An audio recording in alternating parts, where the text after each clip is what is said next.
Alright, hello, Problematic Boy here. And before we get into Path of Exile coverage, where this channel will be primarily focusing on Path of Exile, the Lake of Kalandra announcement just happened.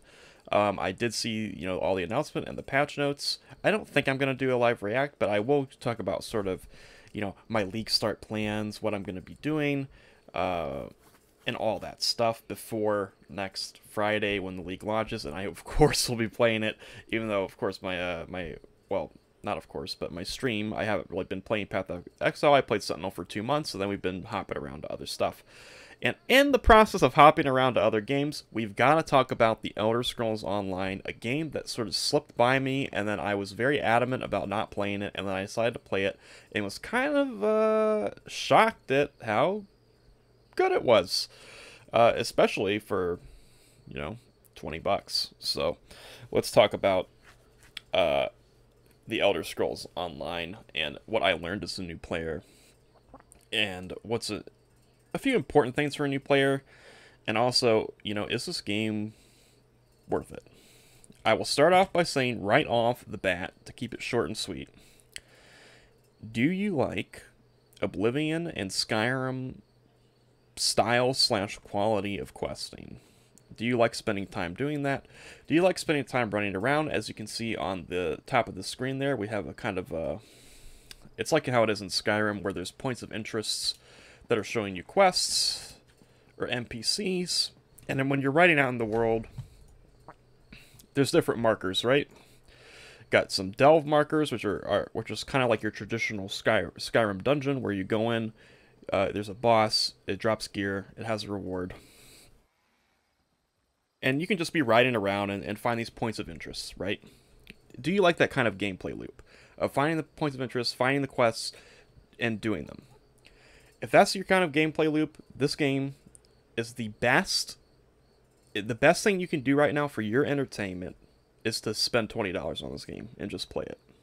Hands down. Now, there's one caveat, and that is, how important is crafting to your experience in either an MMO, although you really shouldn't play this like an MMO. If you're new, you should take it very casually. Play it like an Elder Scrolls game, not like an MMO. But if crafting is very important to you in Elder Scrolls, and the crafting experience is very, very important to you, and you don't really care about all that story stuff, you just want to, mine ore and do that and really get into the crafting, I'd say, maybe see if you like the gameplay of the game, and if you really are just all about the crafting, then your options are to either get the monthly subscription, which solves that problem and makes crafting very convenient and accessible, or just don't bother. So that is the one caveat, is that if you love crafting so much that it's all your enjoyment, then I really wouldn't recommend it. But if your enjoyment is in gameplay, and particularly in that kind of gameplay loop of, well, I'm going to go explore, I'm going to find something, then definitely that's the best thing you could do. Now, I'm going to go into a little bit more detail about it, and just talking at first about the game without the subscription. Okay, so I sort of mentioned that there is a subscription, a $15 monthly subscription, and the main thing about that I think is important, well, there's two main things, right? The first is, this game has a shit ton of DLC, and you get all but the newest DLC, unlimited access to it with the subscription, meaning you don't have to buy all the DLC. You get all but the newest chapter. I don't have the newest chapter. I did sub because I really liked the game for 1 month, and then I canceled it because these things auto-recur for some reason. But I do it on a month-by-month basis. I'll probably play Path of... Oh, God, sorry. I'll probably play, let's talk, I will probably play Path of Exile for at least 1 month, and then come back and resub to this game, and continue playing. But, so you're not getting the most recent chapter. If you sub, well, let's go to the collections, you're not getting High Isle. As you can see, it says upgrade available. But you are getting all the dungeon DLC, which is a lot. I haven't tackled any of the DLC dungeons yet, and I played the game for like a week, and I haven't done any. I've done bits and pieces of the zone DLC, but there's so much of it. Each one of these zones can be dungeons inside the zone, it's also a complete zone story quest line that, as far as I know, I've dabbled in the Morrowind story. I've dabbled a little bit in Orsinium. I've dabbled a little bit in Blackwood. That's all I've touched so far. Okay, I've dabbled in maybe 3 of these DLC story zones. They're pretty good, decently written, and full of side quests. Not just the main story of these zones, but side quests, things to do. And just in terms of value, that's very good. But let's say you don't have any of that. You don't have the sub, and I wouldn't recommend subbing right off the bat anyway, unless you really enjoy the game. So you have the base zones, which I'm not really sure. I wish there was a way to filter. But you have the starting zones, the ones next to them for the 3 alliances. There's 3 factions in the game. I'll sort of be jumping around a lot here, but specifically there's 3 factions. They only matter for PvP, because your PvP allegiance never changes. But you're not restricted in any PvE sense. You're not restricted by areas. So let's say you want to go to Auradon, which is technically owned by the Aldmeri Dominion Alliance or faction, and you're part of the Ebonheart faction. Well, you can just go here, right?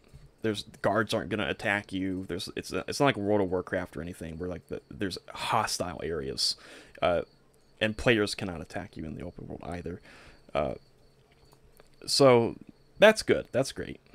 And also, if you make a different character, so say you have one character in the Ebonheart Pact, which is one of the factions, and one character in the Aldmeri Dominion, which is one of the factions, the bank is shared. So a lot of things are shared. Your collectibles are a lot of your collectibles are shared, like style things and transmogs, those are shared, and your bank is shared. You have a shared bank, so that's all very nice. And of course, getting paying the $20 for the game gives you some DLC. It definitely gives you the Morrowind. So you get Morrowind for free. And Morrowind is great. I've done maybe only a third of the main story quests in Morrowind, but there's a lot of side quests that I have done. I'm not going to spoil anything, but there's like a sort of Batman-style side quest. And where there's like a fantasy Batman equivalent that you're helping out, and it's very fun, and that's just the side quests, and they are of that level of quality. I should reinforce that the questing that you're getting, save for one specific quest line, is that quality. Whether it's the zone quests, each zone has a main story and side quests in it. So if you go here, this is great to know. If you go to group and you go to zone guide, as you can see, there's some achievements here. It shows you the story quests. So these are for the main story, right? And then I'm not sure if it shows you side quests here.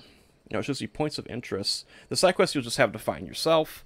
But if you want to start the main zone story, you can always hit start zone story. There's a button, and then it will direct you to where that main zone story quest is. And that's just like, do the one thing, go to the next thing. Okay. So there's a lot of questing in the game. So if you want to play the game as an Elder Scrolls game, and you want to come in and you want to quest, even in the base game, no sub needed, okay? You don't got to pay this monthly subscription. You just get access to all this content. I mean, it's just a ton of content that you're going to definitely get your money's worth. I got my money's worth and more already, because I've been playing the game so much. And yeah, it's great. That's eventually why I decided to sub. And let's talk about the sub a little bit more. So what is the 2 important things of the sub? The one is the crafting bag. The crafting bag basically takes all the crafting materials on all of your characters and your bank and sucks them into this bag. It's very convenient. It doesn't take up inventory space. You can put as much shit in here as you want, and it makes crafting super convenient and easy. Which is why I'm kind of saying, if crafting is your main thing and you want to be a master crafter or get super deep into crafting, you kind of have to sub at least for a month or 2 to fill up the bag. Because the trick is, what some people do is they fill up this bag and then their sub ends, but all the stuff will stay in the bag. So you have to sub at least 1 month to get access to the bag and start filling it up. Now once the sub ends, you can't put more stuff into the bag. You can only take stuff out. So that's the little trick there that they do. But for $15, that's probably not enough for most people. It definitely wouldn't be enough for me. So like I said before, the second big thing about getting the sub is access to all that other content, which I haven't even begun to dip my toes in yet. I'm still dipping my toes into the free content. And I won't talk about endgame in this video because I haven't reached it. So those are the two things. Now, here are the important new player things that I will talk about. Number one, the race choice. That you need to look into this game a little bit before creating a character. A little bit.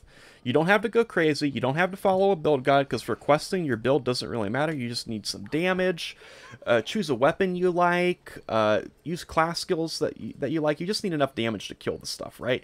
And as long as you're questing, it's going to be fine. And if you're going to run group content, that's where things get a little bit... You know, if you're tanking, you do need one of the taunt abilities from... And there's... Really, you only start out with access to one, which is in the one hand and shield skill line. Each class has 3 class skill lines, and the weapons have their own skill line. That's not specific to the class. So you have one-hand shield, and then the taunt's the first ability you get on the one-hand and shield. So all you have to do is kill one enemy with the one-hand and shield equipped, and then you'll unlock the taunt to put skill points into or whatever. So for tanking, you do need to have at least a taunt, and usually that means using a sword and shield.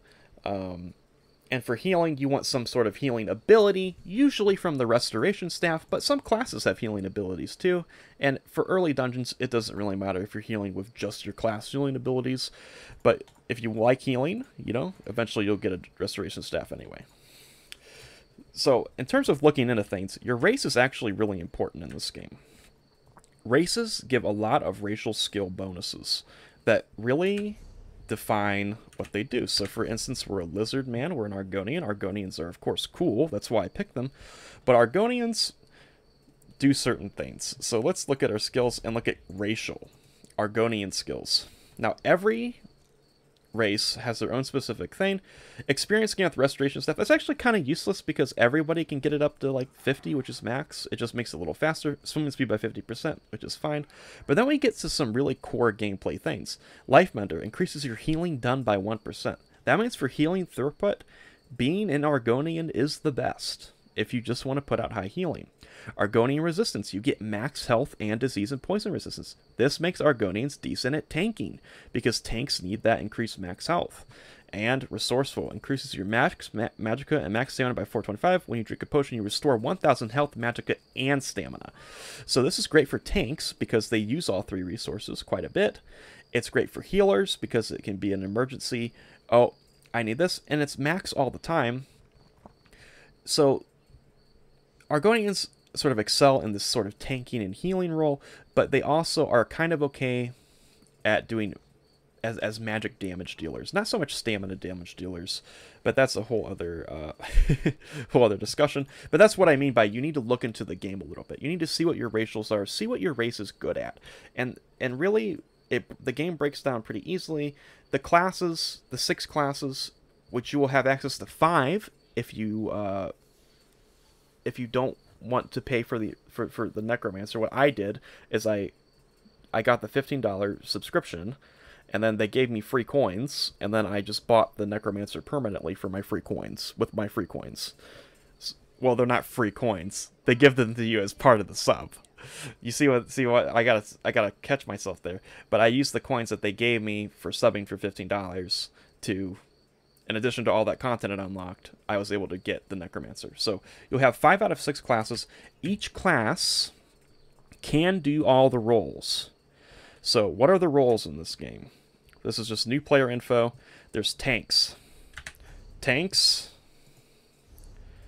either put all their points into health, or they put into things they feel that they need more of, but focus on health. So maybe I feel like I need to block a little bit more. I'll put some in the stamina.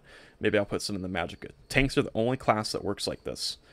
What are the other roles? There's healer. Healers put all their points into magicka. What other role is there? There's magic damage dealer. They put all their points. And every class can do this. You can be a Nightblade assassin and be full magic. And just be like a dark bloodcaster. It kind of feels a little bit like a warlock with like red knives or something that come out of your hands. It's very, very interesting. But if you're a magic damage dealer, you're going to put all your points into magic. Each class can also be a stamina damage dealer. That's another role. And those use weapon skills. They focus primarily on weapon skills and stamina-based class skills. So they put all their points into stamina. They don't put any points anywhere else. So the only class that's really, has a little bit more freedom with their points are tanks. So the tank role, and then you have the healer role, you have the magic damage dealer DPS role, and you have the stamina damage dealer DPS role. Those are the roles in the game. Each class can do all of them. Now, I want to say, if you want to tank or heal, the reason I say to look into it, first of all, you should look into your race and what your race is good at. Either you like the race because of the aesthetics, which I think is what you should do, and then say, okay, I really like the way Argonians look, or I like the English theme of the Bretons, or whatever it is that you like, okay? And then say, what are they good at? So if I like the English theme of the Bretons, you would find out that Bretons have a ton of magic bonuses. Okay, so I can heal on a Breton, or I can do magic damage on a Breton, and my Breton's going to really excel at that, and I'm kind of trolling if I do stamina or tank on a Breton. Okay, so you have to keep in mind, and you have to balance that out with, how do I want to play the game? Maybe you tank in every game. If you tank in every game, your option, and that's what's most important to you, you're going to look at it, you're going to say, I like Argonians because they can tank good. I like Nords because Nords can tank good. I see that Dark Elves are kind of okay tanks. I kind of disagree on that, but some people say Dark Elves can tank. What else is kind of a good tank? I guess the Imperial race, but that's not free, so forget about that. And then Red Guards are kind of decent tanks, in my opinion. I think they do a decent job. And then you have Khajiits, right? I think Khajiits are generally okay at tanking. But really, the big stars of tanking are these... it's the Imperial race, which is not for free, and you do have to unlock that, buy it, and Argonians and Nords and these kind of things. So either your role is going to be more important to you or the race is going to be more important to you. That's up for you to decide, but you have to look into it a little bit, which it can be a turnoff. But once you get into the game, you can have a fairly casual experience. I mean, you can just follow the quests. Follow the quests, have fun, do whatever you want to do. You don't have to... a lot of the endgame stuff is kind of power gamey, but you can power game as much as you want or don't want. And you'll be fine. You'll have fun. You'll level up as you go. If you're ever kind of crazy like me, I've always kind of wanted an Elder Scrolls game. This is a side note. This isn't really like good, useful new player information, but I kind of always wanted an Elder Scrolls game that just had MMO style XP, grindy, not grindy because you don't have to grind. You can just do quests all day, but like, you do this task, you get this much XP, and then the bar fills up. That's what this game is, That's how the levels work in this game. Your individual skills level as you have them on your skill bar here. So if I have a bar there, it's not going to level on use, but it's going to level as I kill enemies while it's on my bar. And the same thing with the weapons. You can even have, like, not use the weapon, but have one of the weapon skills on your bar. It won't be usable, but you'll still get XP for that weapon line because you're killing stuff with it on. So that's great to know for new players. Other useful new player information. You have free unlimited respecs in this game, but it's not made obvious to you. So if you want to fuck around and make different builds, you totally can. And that's what one of the main appeals for this game is for me. So you can get free houses in this game. Housing is free. Here's one of the free houses. This is the Daggerfall Inn. We go travel to house, travel inside. I'll walk you through this because this is very important if you want your free respecs. Because you can fuck this up and screw yourself on that character. You can only screw it on a specific character, but this is a tip for something you should know when you make your first character, right? So you don't screw it up on your first character because you might really like your first character and not want to have it permanently fucked up. So here's our house. It's very quaint. We have a little thing there. We have a house there. Okay, let's talk about this. This is the armory station. The armory station is available for free in the store. So they make you go to the store.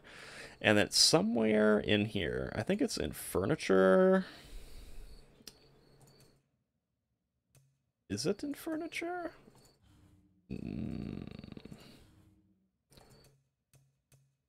I will find it because it is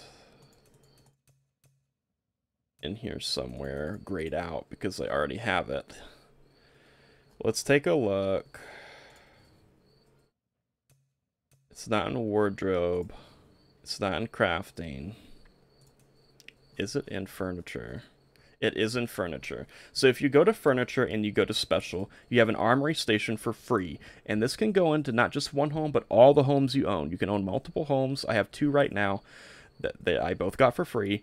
And you can put the armory station in as many homes as you have. So you take this armory station, you use it. This is what the screen is going to look like for you. You're going to have build 1 that's empty and build 2 that's empty. Do not, and I repeat, do not save a build if you're a new player to any of these slots. You want both of these slots open. Why is that? Because you can equip this empty slot and it'll refund all your attribute and skill points for free. It will give you, you just have to re-equip your gear or re-equip whatever gear set you want to put on and then reallocate your skill points, and you can try a completely new build, complete new attribute setup. Say you're playing a dark elf, you know, dark elves, they have racials that make them good at either stamina or magic builds because they get a big increase to both. So say you want to be a stamina damage dealer on a dark elf, on a, screw it, Nightblade. You're playing a Nightblade. Okay, you want to be a stamina damage dealer. You say, well, I wonder what magic is like, and I don't want to make another race, you know, and, well, I don't have to because I'm a dark elf, but let's, you know, you could not be a dark elf, but in this example you are. So you go to your thing, you have it empty, right? You hit equip build, not save build. You never want to save your current build, but you want to equip the empty build. It'll wipe all your stuff clean. You just got to re-equip, you know, the light armor for the magic gear, and then you put all your points into magicka, you take the magic skills, and you're good to go. It's that simple. The way you can fuck it up, okay, is let's say I saved a build to build one for some reason, because, I don't know, I have a PvP build or something, and I don't want to, I just want it easy to swap, right? I don't want to click all those times. Then let's say I have this empty build here. As long as you have one empty build, you can do the method I mentioned. But let's say I accidentally click save build here, and then now I have 2 builds saved. I have build 1 saved, and I have build 2 saved. Well then, how do I respec? Well, there's 2 ways to respec after your build slots are filled. You can buy a new build slot and use the method, but now you have to buy an empty slot for 1,500 crowns, which nobody's going to do, right? The second is you can spend an amount of gold that's fairly easy to obtain. It's not that hard to get gold in this game. You'll probably have it just from questing or whatever at the point that you want to respec, and you have to pay the gold. It's not a lot of gold, but you'd rather not pay it. Let's just say that. And then you can respec freely there. Okay, so you can do a complete respec at a sort of a religious statue, and it's available at every main city. You can do that. The third option is you can go onto the Crown Store and they sell respec scrolls. Now they're not 1,500 or whatever, but it's a complete waste of your money to do it. So for new players, get the free armory station and keep both slots blank just in case. So I would say don't even save a build, because you might accidentally save a build in your only other slot and then fuck yourself. Because I did not find any way, and there might be a way, I don't know. I didn't find any way to unsave a build. It was just stuck there. I could save over it. Now what you could do to unfuck it is pay for the respec gold and then run back to your house and then save over it. That would work probably. I mean, that would work. And then you would have an empty build after you've unequipped all your gear. But why pay the gold at all? Just never get yourself into that situation. Keep both slots blank. Respec for free. Okay. Other new player stuff, I mean, just enjoy the game. This video running a little bit long, but I have a lot to say about ESO. So, in terms of value for your money, very, very good. Very good if you value your, time, however you value your time versus entertainment, which is something you probably should do. This game is going to give you a lot of it, and it's so worth it. And I'm talking about that outside the subscription. If you do play the game and you enjoy it and you want access to more story content and more quests, now I'll tell you, I played for a week, played well worth $20 of game time, in my opinion, and gotten that much out of it. And I still haven't touched the DLC stuff that I have access to because I liked it so much I subbed. But if you want more, if you want the crafting bag, those are really the 2 big reasons, then go ahead and sub. Yeah, I think I'm surprised ESO slipped away from me so much, but yeah, I'll be streaming the game until PoE, and then we'll probably come back to ESO after we're done with PoE after a month or maybe a little bit more, depending on how much I enjoy it. Thanks for watching. It's been Problematic Boy. Bye bye.